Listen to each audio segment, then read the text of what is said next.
ఇప్పుడు మనం ఏం చేద్దామంటే ఎలక్ట్రిక్ ఫీల్డ్ ఇంటెన్సిటీని లైన్ ఎలిమెంట్కి చూద్దాం. Electric field intensity or electric flux density due to infinite line element is using Gaussian surface or Gauss law. Okay, so ఇది బి పాయింట్. ఇప్పుడు యాక్చువల్గా సేమ్ ఒక XYZ ప్లేన్ని యాజ్యూజువల్గా తీసుకుందాం. ఒక లైన్ ఎలిమెంట్ని పెట్టాలి కాబట్టి ఒక లైన్ ఎలిమెంట్ని ప్లేస్ చేద్దాం. ఇది లైన్ ఎలిమెంట్. ఈ లైన్ ఎలిమెంట్ పెట్టినప్పుడు మనం ఊహించుకోవాల్సిన సర్ఫేస్ ఏంటంటే గాసియన్ సర్ఫేస్ సిలిండర్. సో సిలిండర్ని మనం ఊహించుకుందాం. ఓకే, దీని యొక్క లైన్ ఎలిమెంట్ యొక్క అంటే కులుంబ్ పర్ మీటర్, దీని యొక్క ఛార్జ్ డెన్సిటీ అనేది ρL అనమాట. లెంత్ ఎంత అంటే L. సపోజ్ ఇక్కడికి లెంత్ ఎంత అంటే L తీసుకుందాం. సో ఇప్పుడు మనకి కన్సిడర్ ఏ ఇన్ఫైనైట్ ఛార్జ్ డెన్సిటీ ρL. ఇప్పుడు ఈ infinite place A infinite line element in along the z axis, okay, or perpendicular to xy axis. Okay, ఇలా పెట్టిన తర్వాత choose a cylindrical Gaussian surface. Because line ఎలిమెంట్కి cylindrical అనేది సిమెట్రికల్గా ఉంటుంది కాబట్టి choose a cylindrical Gaussian surface. ఇప్పుడు దీనికి పెర్పెండిక్యులర్ డైరెక్షన్ లాంటి ఈ డైరెక్షన్లో మనకి D బార్ని ఐడెంటిఫై చేయాలి. అలాగే ఇటువైపు కూడా సేమ్ సిమెట్రిక్ అయి ఉండాలి. D బార్ తీసుకుంటే ఇది డిస్టెన్స్ రో అయితే దీని యొక్క యూనిట్ వెక్టర్ ఏ రో అవుతుంది. అప్పుడు D bar is equals to D రో ఇంటూ ఏ రో బార్ అవుతుంది. ఓకే, సో ఇలా తీసుకుంటున్నప్పుడు మనకి D is equals to D రో ఇంటూ ఏ రో బార్ వచ్చింది. ఓకే, అలాగే Q అనేది DQ is equals to ρL into DL. అప్పుడు Q is equals to integration of D bar DS అనేది గాసులా. సో D బార్ అనేది ఏంటంటే D రో into a rho bar.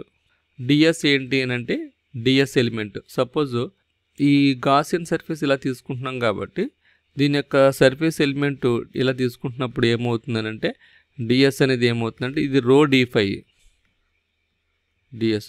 So ఈ ఏ రో డైరెక్షన్కి వెళ్తుంది కాబట్టి ఫస్ట్ DS వాల్యూ తీసుకుంటున్నప్పుడు ఏ రో డైరెక్షన్కి వెళ్తుంది కాబట్టి సిలిండ్రికల్లో ఉన్న ఎలిమెంట్స్ రో φz, యూనిట్ వెక్టర్స్ ఏ రో A5 AZ. సో ఏ రో డైరెక్షన్లో ఉన్నది D రో, ఫై డైరెక్షన్లో రో D5, Z డైరెక్షన్లో DZ.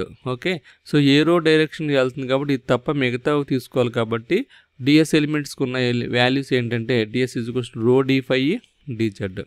ఓకే, సో రో అంటే ఎంత అంటే R sin θ D5 DZ. So దీనికి రో D5 DZ. ఓకే, ఇది DS into a rho bar, ఇది DS. ఓకే, ఇదంతా కూడా DS, ఇదేమో D బార్. ఓకే, ఆ తర్వాత D రోని బయటకు తీసుకొద్దాం. ఇది లైన్ ఎలిమెంట్ కాబట్టి ఇంటిగ్రేషన్ ఆఫ్ D5 పెడదాం అండ్ DZను కూడా బయటకు తీసుకొద్దాం. సిమెట్రికల్ గాసియన్ సర్ఫేస్ ఊహించుకున్నాం కాబట్టి ఇక్కడ DL బదులు DS వచ్చిందనమాట. Integration of D bar dot DS అంటే ఇప్పుడు లైన్ ఎలిమెంట్ తీసుకున్నా సరే గాసియన్ సర్ఫేస్ సిలిండ్రికల్ తీసుకోవాలి కాబట్టి DS అనే సర్ఫేస్ ఎలిమెంట్ కింద తీసుకోవాల్సి వచ్చింది. ఓకే, D రో బయటకు తీసుకొద్దాం. అలాగే ఇంటిగ్రేషన్ ఆఫ్ ఏ రో అంటే ఏ రో కాన్స్టెంట్ అవుతుంది. రోను కూడా బయటకు తీసుకొద్దాం. అప్పుడు ఇంటిగ్రేషన్ ఆఫ్ D5 ఉంటుంది, అలాగే ఇంటిగ్రేషన్ ఆఫ్ DZ ఉంటుంది. ఇప్పుడు Q అనేది ఏంటి అంటే Q is equals to integration of ρL DL.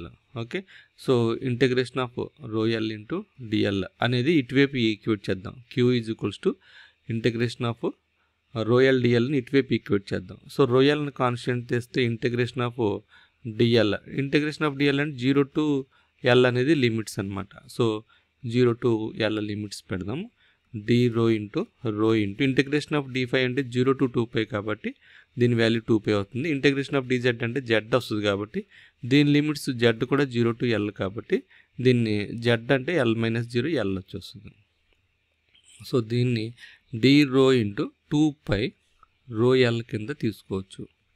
Equals to integration of DL అంటే L, దీని వాల్యూ ρL ఇంటూ L వస్తుంది. సో ఫైనల్గా ఈ వాల్యూ ఎంత వస్తుందంటే D rho is equals to ρL into L by 2π rho L L cancel అయిపోతే రో L by 2 pi రో ఈజ్ ఈక్వల్స్ టు డి రో, రైట్. సో దీన్ని మనం సింపుల్గా ఇలా రాయొచ్చు. D rho into a rho is equals to rho L by 2 pi rho into a rho bar. D rho into a rho bar is equals to ఏమవుతుంది, D bar is equals to rho L by 2 pi rho into a rho bar. Therefore E bar is equals to rho L by 2 pi epsilon naught rho into a rho bar. So మనం కులుమ్స్ లాలో కూడా ఈ electric ఫీల్డ్ని ఈ విధంగానే identify చేస్తాం, D బార్ని కూడా ఈ విధంగానే ఐడెంటిఫై చేస్తాం కదా.